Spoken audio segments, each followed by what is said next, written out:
goes like this. I've got an attitude of gratitude. I'm grateful for this day, for peace of mind and wellness. I'm blessed in every way. Your spirit works within me, and so it lives in you. There's so much to be thankful for. It's so easy to do. I've got an attitude of gratitude. I'm grateful for this place, for joyfulness belonging in every happy face. Spirit of abundance, joy for every need. When I act in gratitude, I've got all that I need. I've got an attitude of gratitude. I spread it far and wide. Joyfulness is my map, and faith is my guide. Together we can share the love. The only thing we need is an attitude of gratitude in heart and mind and deed. In heart and mind and deed. Thank you, Heather. Fun. Thank you very much, Heather, for that wonderful introduction. So we are in a new month, November. Here we are. We did our Halloween costumes, Halloween fun. Now we're off to Thanksgiving dinner and all that it holds. So this month is thankfulness and gratitude, like the song says. So I'd like to welcome you. Good morning. My name is Amy Cover, and I am your trustee on duty. On behalf of Rev Donna and our Board of Trustees, I am privileged to welcome you here to the Sonoran Desert Center for Spiritual Living. Wherever you are and whoever you are on your spiritual path, you are truly welcome here. Here you will be validated, supported, and encouraged to be all that you are meant to be. Our vision statement is love in action every day in every way. We express this love by learning and living the principles of the science of mind. On the back of your program, you will find our Declaration of Principles. Please join me in reading them now. I believe there is an infinite intelligence operating throughout the universe. I believe this intelligent power is only good. I believe through my intelligence expresses as me. I believe through my conscious use of this power, I create my life as happy, healthy, and complete, and so it is. Do we have any first-time visitors this morning? And if we do, would you raise your hand if you'd like to be recognized?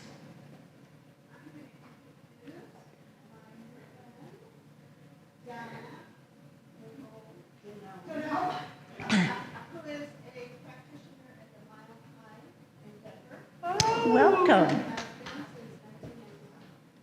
And what is your first name again? Donna? Donna, welcome. She's visiting here from Denver. Thank you so much. And Jaya, we're so glad you brought her with you. Any other first-timers? All right. Let's see. Also, we'd like to invite each and every one of you to stay after and get to know us more. And we have refreshments and coffee and things, so please stay after and we can get to know you and you can get to know us. And let's see. I would like to thank all the people that made this Sunday celebration possible. First, that's all of you. And if you were not here, this would not be the same place. And thank you for the ones who make everything nice as we set up early in the morning and stay late and all the things that happen throughout the week. I don't know if you've noticed, but there's some lovely beautification things as you enter the courtyard here. So you've probably noticed that's been really exciting to have that come We've talked about that in the board meetings, and Don and different ones have brought that up, and it's a reality now. So I am really happy that that's happened. So thank you so much for all your support to be able to do that. If you would direct your announcements to the attention to the announcements, they're in your bulletin. If you are watching online, please visit cslaz.org for our announcements and events calendar.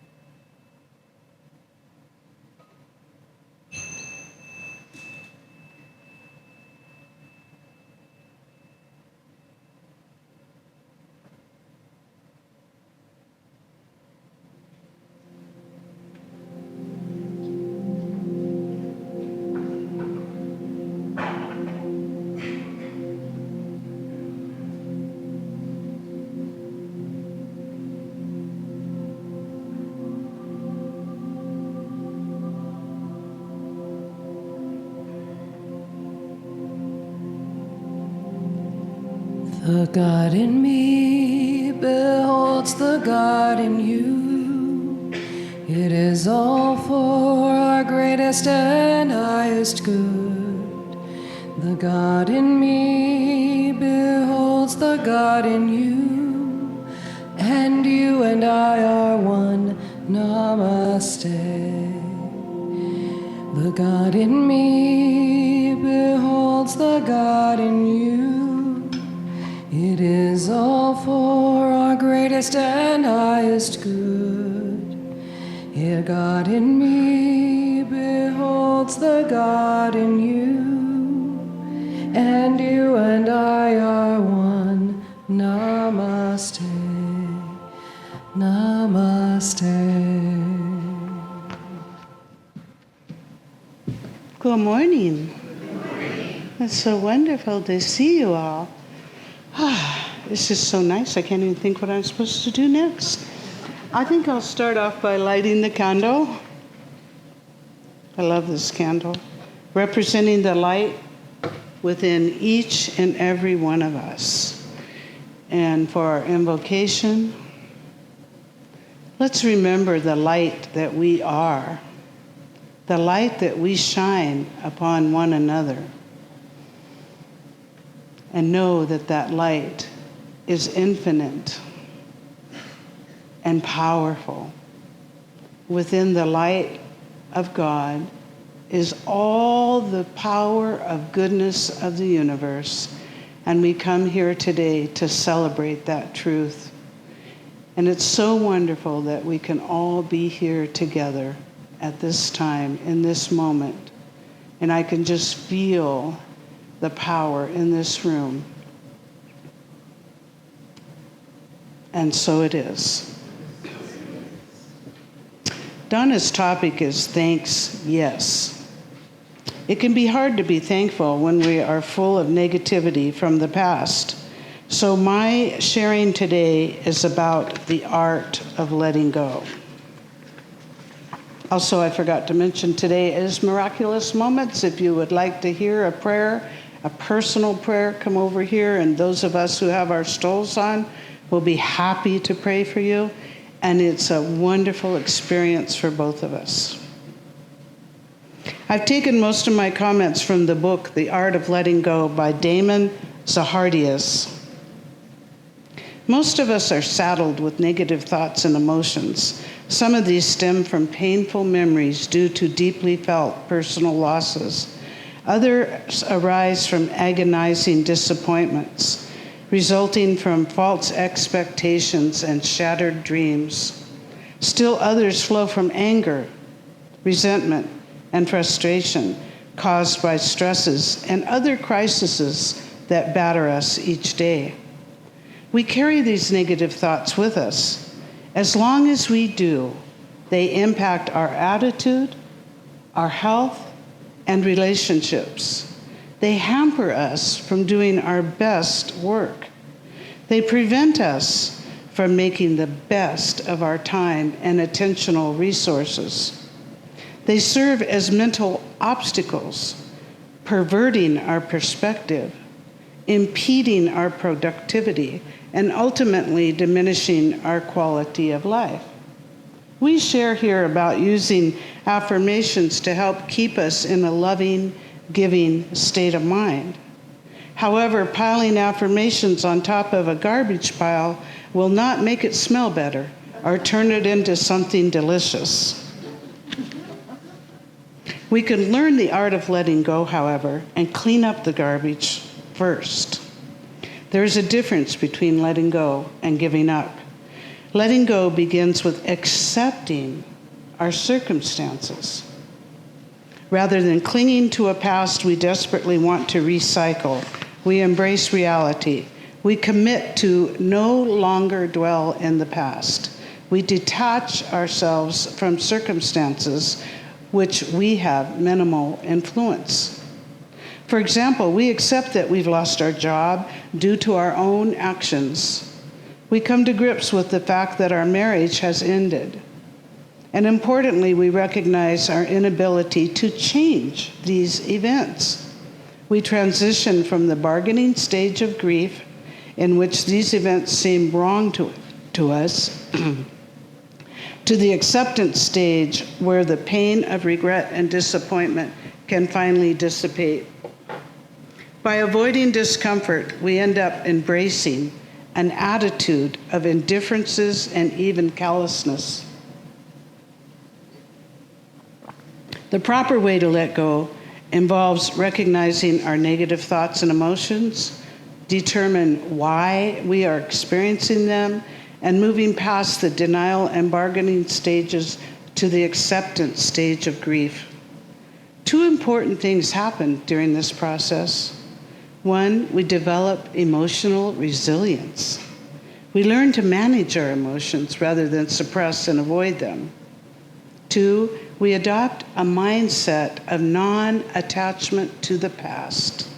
We acknowledge our feelings, investigate them, and ultimately give ourselves permission to let them go, accepting our new circumstances. We recognize that attachment to the past is unhealthy and resolve our emotional discomfort rather than simply pushing it away. The mind's tendency to focus on the negative, referred to as negativity bias, helped our ancestors to survive environmental dangers. It allowed them to stay alert to all dangers. This had its uses. Today, its psychological impact arguably outweighs them. Also, while focusing on the negative, the mind tends to overlook the positive. And negativity bias discourages us from letting go of negative thoughts and emotions. We actually get attached to them. Overcoming this natural proclivity toward the negative requires that we rewire our brains. We must reframe negative experiences of the past in order to finally let them go. If you can relate to that, you might think about calling a practitioner to guide you through that process. And we must create new ways to think about our circumstances so that we entertain negative aspects only to the extent of their practical usefulness. Does that sound a little funny, that something negative can be useful? Such as asking, what is the lesson to learn from this situation? And being thankful for the gift of the lesson. It's a wonderful new attitude of looking at negative circumstances. Change your thinking, change your life, the foundation of science of mind. Namaste.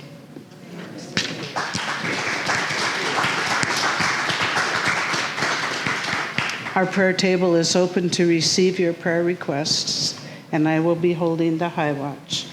Thank you. It's not only the month that we celebrate Thanksgiving, but as Melinda mentioned, it's the perfect month to focus on gratitude.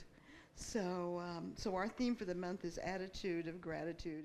And our founder, Dr. Ernest Holmes, tells us gratitude is not only a virtue, but it is also part of a practical philosophy of daily life. There's no wiser way of living than to remember every morning what life has given us and to lift up our thought in thankfulness for every bounty we possess. So when you and I begin to incorporate an attitude of gratitude, when saying thank you to life becomes a habit, then we're saying yes to the opportunities that life has in store for us, because they go hand in hand. And our topic for this week is thanks and yes. I've used this topic before. I like it a lot. It comes from a quote from the second ever Secretary General of the United Nations, Dag Hammarskjöld. And he says, "For all that has been, thanks. For all that shall be, yes." Isn't that great? I mean, we could go home. That's it. That's the message. Because wouldn't it be wonderful, seriously, wouldn't it be wonderful if we could walk around with those words in our head? Thanks and yes, thanks and yes. Because truly, when we look at those, it's like what Melinda said, after we've cleared out the mess and we've got a clean, my friend used to say it's like a roto-rooter, in prayer and meditation. We clean out all that gunk so that everything we put in for the day is fresh and clean and clear and beautiful. So that's what Melinda's helped us do, get rid of the gunk. So that we can see the blessings that are right in front of us, acknowledge them, give thanks for them, and by doing so, they increase in scope. 13th century mystic Meister Eckhart said, if the only prayer we ever said was thank you, that would be sufficient. Just thank you. So you and I talk a great deal. I mean, this whole philosophy talks a great deal about having an attitude of gratitude. And we show our gratitude with the combination of thanks and yes. Not only are we grateful for the blessings we have received, but we are saying yes to everything life has to offer. So in some ways, our topic should be thanks is yes, rather than thanks and yes. Being grateful is life affirming. And by the sheer law of circulation, when we affirm life, life responds to us with more life-affirming events. That's the way it works. It's a law of mind in motion. So when you and I say, for all that has been, thanks, then we can be truly grateful for the gifts of our experience that have brought us to this moment in time, even those unpleasant ones, which changed the trajectory of our lives. My life has been changed humongously twice, really. Once I thought I was going to spend my life at Founders Church, working at Founders Church for Reverend Dr. Arthur Chang. That didn't happen. Then I went to Florida, and I thought, this is where I'm going to grow my church. I want to be a bridge from California to Florida. Well, 2 back-to-back hurricanes blew me here. So when you and I say, for all that is to be, yes, we are affirming our connection and our sense of belonging with each other and with life itself. So truly, our thanks for all that has been is the catalyst for our future yeses.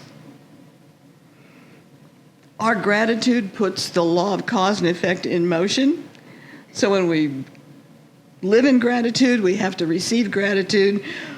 When we are thankful for our blessings, they are, by the law of mind, automatically increased. Brother David Stendhal Rast is a keeper of gratefulness. If you don't know who he is, I think he's close to 100 years old now. And he has a website called gratefulness.org.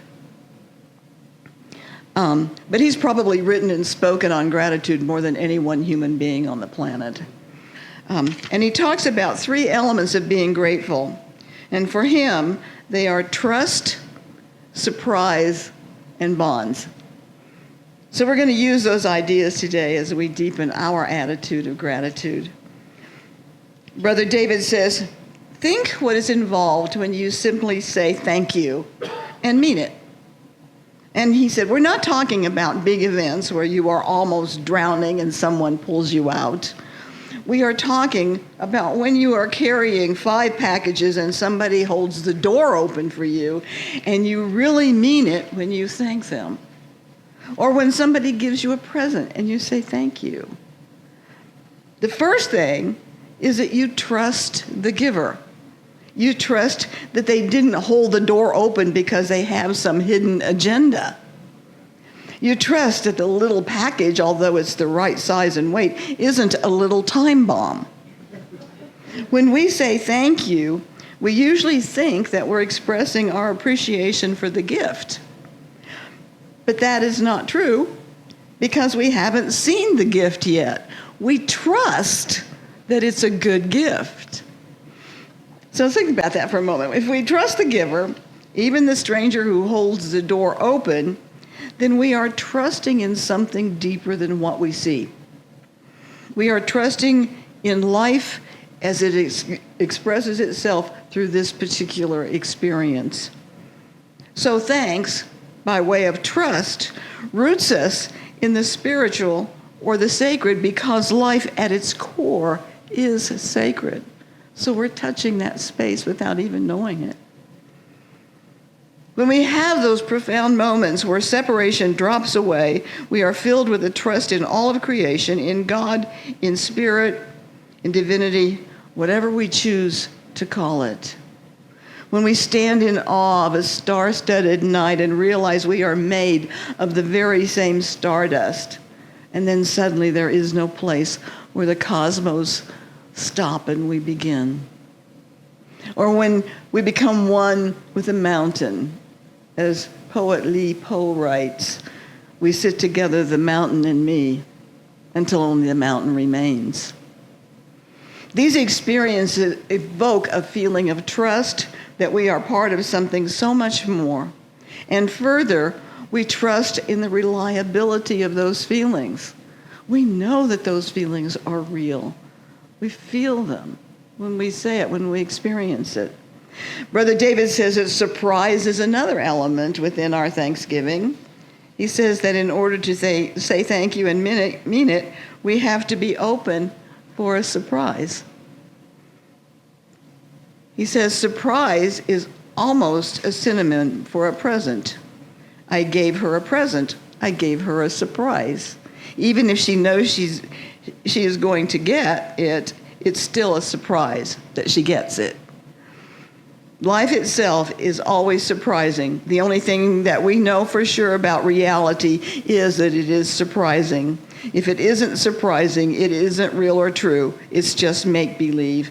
And so that aspect of gratefulness, which has opened us for surprise, roots us in reality. And I believe the reality that Brother David is talking about is the broader definition that includes this inner intuitive reality and then the outer experiential reality of the world. In fact, in other places, I have seen him use surprise as a synonym for God. Surprises awaken us. We may be driving down the road when a favorite tune comes on the radio. Brings us back to a memory that's happy. You know? Or we might look up from a rain puddle to see a beautiful rainbow. Or a friend rings our doorbell and we're enlivened by a friendly conversation. One of the ways that we can encounter more surprises and thus be open to more gifts of life is to not take anything for granted. Poet Alice Walker says, expect nothing. Live frugally on surprise. And Brother David says, to expect nothing may mean not taking for granted that your car will start when you turn the key. He says, try this and you will be surprised by a marvel of technology worthy of sincere gratitude. Eastern philosophies call this Zen mind. It's seeing everything as if seeing it for the very first time. It's a wonderful way to walk in the world because surprises are astounding. Even turning on the tap water or flipping channels on the television become marvels. I was thinking about this morning. You know, remember when you had the rabbit ears that somebody had to hold all over the room until you got a clear picture? Or the ability to scratch where it itches. You know, don't we take that for granted? Do you remember Matty Stepanek? Yes. Yeah. He was the sweetest child. I think he died at age 14 or 15. He was a peacemaker and he was a poet.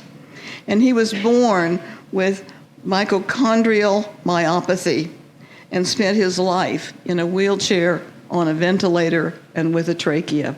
And yet he was on Oprah Winfrey. He was a very close friend of Jimmy Carter and a part of the Peace Project with him. An amazing little child and a beautiful poet.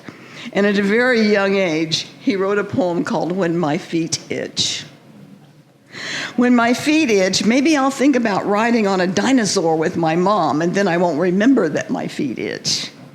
When my feet itch, maybe I'll think about spending the night at the North Pole with Santa Claus, and then it'll be too cold for my feet to itch. When my feet itch, maybe I'll think about playing with Nick and Ben because they're some of the best friends a kid could ever have, and then I won't care if my feet itch or not. Or maybe when my feet itch, I'll think about angels because they don't make you itch when you touch them. You know, how often do we take for granted the wonder of our body, the ability to use our hands and arms and feet, the ability to scratch where it itches? Did you know the blood vessels in our body, if lined up end to end, would reach around the world? Yet our heart needs only 1 minute to pump our blood through this filigree network and back again. Aren't we astounding? If we set an intention each morning to see through a Zen mind, to take nothing for granted, then we will see why it is true that another name for God is surprise. And finally, Brother David believes that when we are grateful, we form a joyful acceptance of the bond that is established between the giver and the thanksgiver. In tribal societies, it is a very important ritual to bring gifts to the chief or head of the village. It is an attempt to establish bonds. The exciting moment is to discover that the gift has been accepted, the bond has been established, the giver of the gift is a guest and no longer a stranger. Bonds are established when we say thank you. Saying thank you to the stranger who holds the door for us removes the label of stranger and replaces it with friend.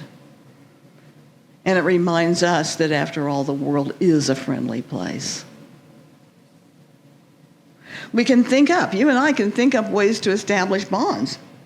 Here's an idea from Alan Cohen's book, A Deep Breath of Life, and it's an old story, as you can tell by when I read it. As Alice was writing checks to pay her bills last April, she penned a note of blessing on the memo line of each check.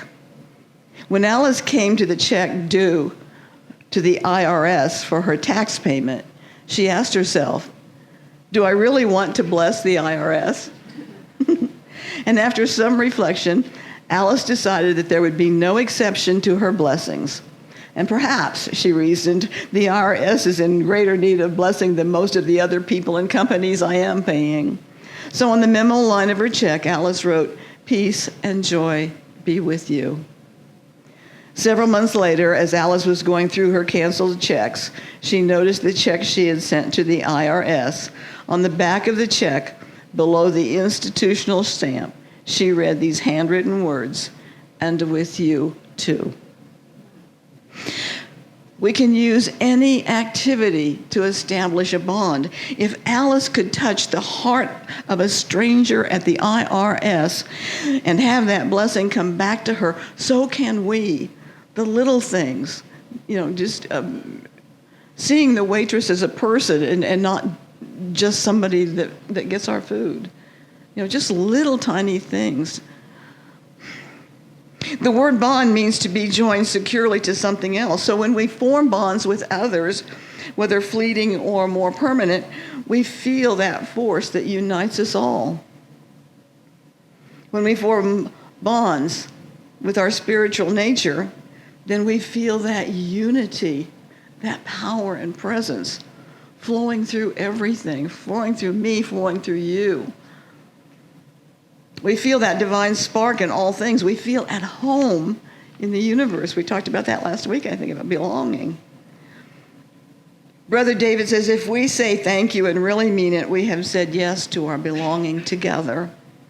We have said yes to the fact that we are receiving something which under no circumstances can we give ourselves a present. It's always from another from whom I receive. When we cultivate that gratefulness to life, we not only cultivate trust in life and openness for surprise, we practice again and again saying yes to our limitless belonging to this great earth household.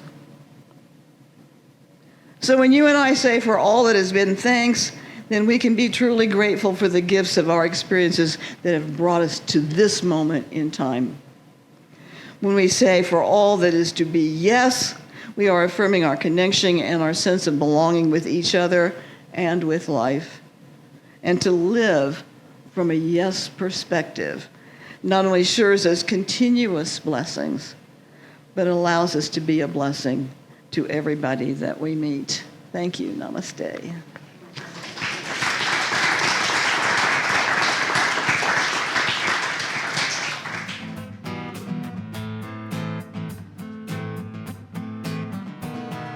Thank you for this day, Spirit. Thank you for this day.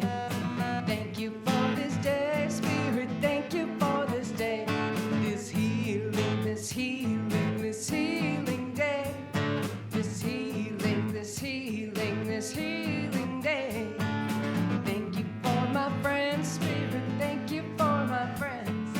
Thank you for my friends, Spirit. Thank you for my friends. My wonderful, my wonderful, my wonderful friends. My wonderful, my wonderful, my wonderful friends. Thank you for my health, Spirit. Thank you for my health. Thank you for my health, Spirit. Thank you for my health. My radiant, my radiant, my radiant health. My radiant, my radiant, my radiant health. Thank you for my life, Spirit. Thank you for my life. Thank you for my life, Spirit. Thank you for my life. My glorious, my glorious, my glorious life. My glorious, my glorious, my glorious life. Thank you for my wealth, Spirit. Thank you for my wealth. Thank you for my wealth, Spirit. Thank you for my wealth. My opulent, my opulent, my opulent wealth. My opulent, my opulent, my... Let's go to this day. Thank you for this day, Spirit. Thank you for this day. Thank you for this day, Spirit. Thank you for this day. This healing, this healing, this healing day. This healing, this healing, this healing day. Thank you. Yeah. Okay. It's time for our offering. It has to put that divine law of circulation in process. And they had two things going on Halloween, by the way. The trunk or treat I'm sorry. It's my old age, Sherry, took place in. And then at the Savoy School itself, they had, we were one of the sponsors for candy. I think we gave out $100 worth or more of candy. and Doris and John and Amy were part of that too. So it's really kind of nice that even though we don't have kids, and even though these kids will never come to our center, that they know who we are, and that they know that we love them and we care for them, and they trust us. I mean, they. Mr. Beachy, who is a brand new principal, when I met him with Amy, I think I said this last week, he said something about going to the Warmth from the Heart project to see it's where they collect jackets for the kids and adults for the winter. And he didn't know, but we had been involved in the very first one. We had helped start it. So, and the first one, I have to tell you, the first one, nobody was coming. It was at the Amado Food Bank because nobody knew who we were. And some of these people are not documented, so, or they have family members who aren't, so they didn't know but what it was, a trap. And Pastor Mauricio from the Apostolic Church down the road, he made a whole bunch of phone calls to be sure to tell everybody, no, this is legit. Go get your jacket. And we gave away that very first winter, we gave away 800 jackets, and it went up from there. So this is what we do behind the scenes, and a lot of it you don't get to know. And so I want to be sure that you know where your energy, where your money is going, besides just taking care of us. We do take care of the community. And Amy's done a beautiful job working with the Christmas families this year. So that's going to be a beautiful way to give back too. So I just want you all to know that you're pretty special in this community. And I thank you for that. Okay, where am I? Oh, it's time for the offering. Okay. Why don't you join me in our offering affirmation on the left-hand side of your bulletin? My gift goes forth to heal, prosper, and bless all that it touches. It is evidence of my conviction that God is the source and substance of my supply. I share generously of my good, knowing that it returns to me multiplied abundantly, and so it is.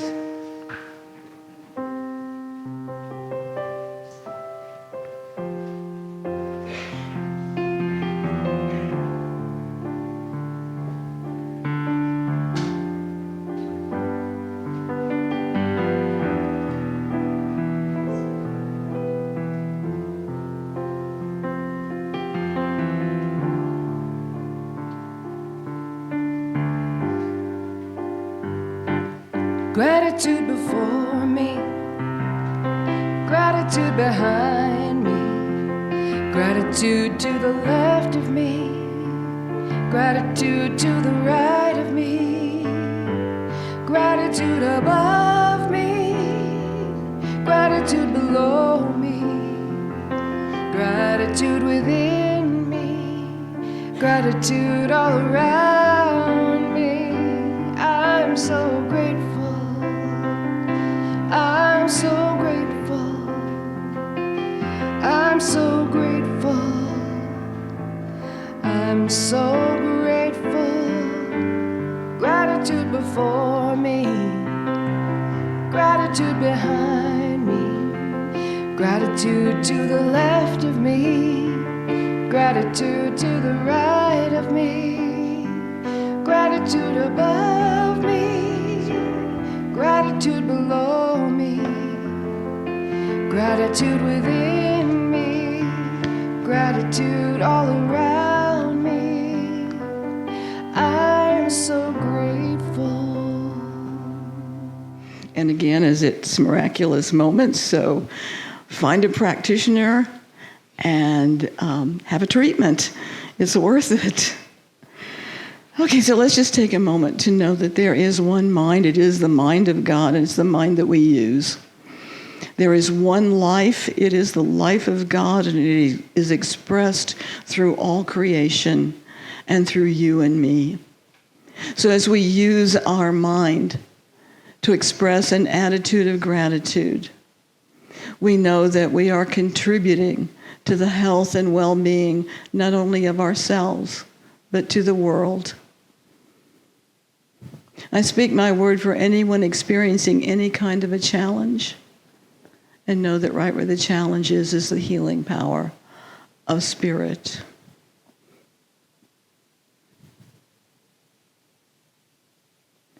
And I speak my word for this nation,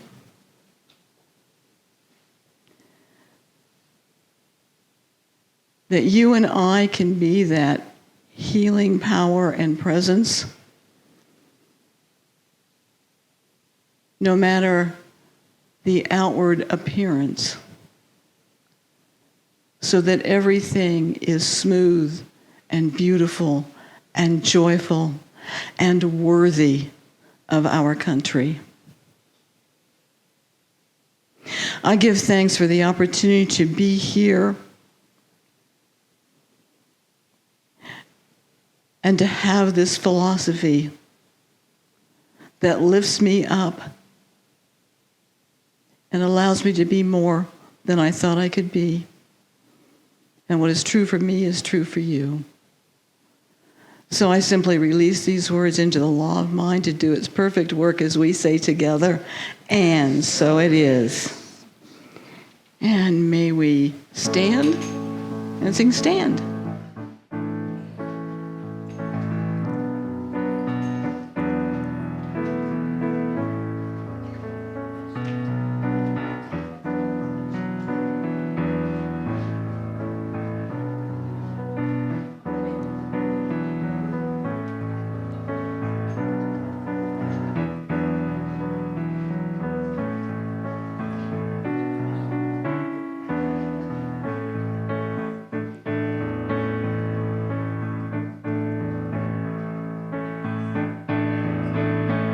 So let there be peace. I am a stand for peace. Let there be love. I am a stand for love. Let there be joy. I am a stand for joy. We are breathing a new world now. So let there be peace.